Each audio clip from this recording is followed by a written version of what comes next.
me u fal me këpucë, a lejohet apo nuk lejohet?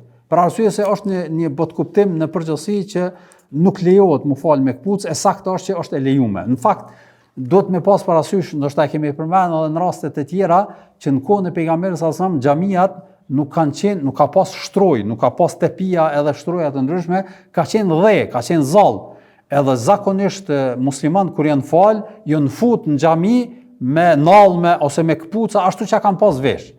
Po ajo që kërkohet është që ka thënë pejgamberi sallallahu alajhi wasallam që kur don mu fut në xhami, fërkoj këpucat për dheu që nëse ka ndonjë ndysirë që ajo të hjeket.